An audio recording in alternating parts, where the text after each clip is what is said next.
Okay, story time about the time that my mother had me arrested when I was 26 years old and pregnant out to here.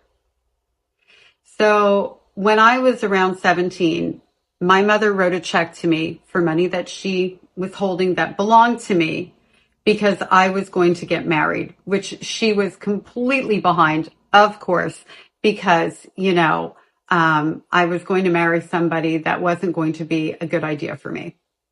Anyway, she writes this check. I decide I'm not going to get married and I have the money in my bank account. So I'm using it for mostly food. I'm not saying I didn't buy like a pair of shoes or anything. I did. I was 17 years old and it was my money. Anyway, lo and behold, within about a week, checks start bouncing because she stopped payment on the check. And I never went to make good on it. I was 17. I was terrified and I just let it go. I let it go.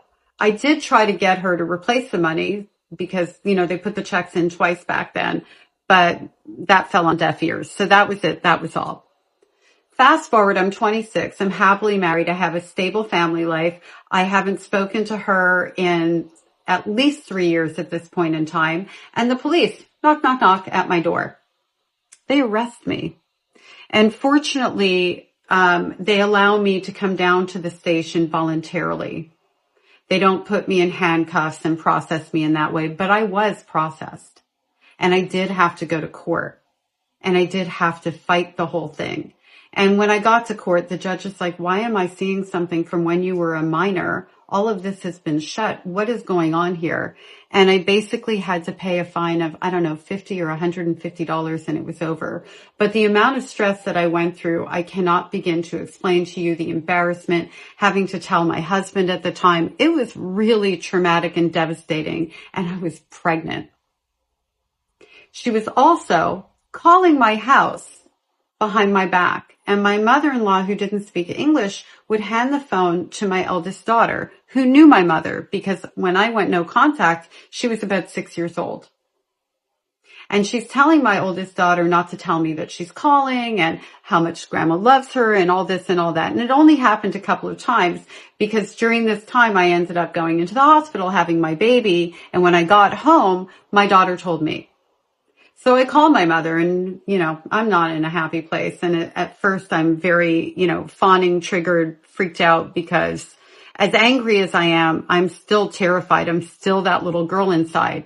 So much so actually that my husband at the time is on the other line downstairs as a witness so that if she tries to gaslight me or I become overwhelmed, I have support. The conversation starts with, oh, you had your baby. Is she cute? What's her name? Like nothing happened. Like you did not just have me arrested while I was pregnant and create this hell in my life and tell my own child to lie to me. And I'm like, what? And I said, no, I'm calling you back for 2 reasons. One, don't ever call my house again. Do not call my daughter. Do not tell her to keep secrets. She didn't keep the secret. And I used that as a lesson to her that we don't have secrets in our house. And on that note, I confronted her about the CSA, about my grandfather molesting me.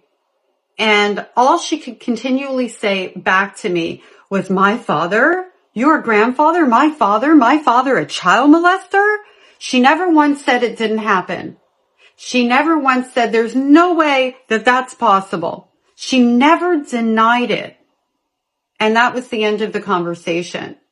That is the only point in time in my life that I ever confronted my mother in words. And now I would do it very differently because I'm not afraid of her anymore. But I also don't have the need to do it now because I know exactly what she would say. That never happened. That's where she would go now. Anything that I would say to her now, anything that I would bring up, she wouldn't say you're remembering it wrong. She would simply say it never happened because that's who she is.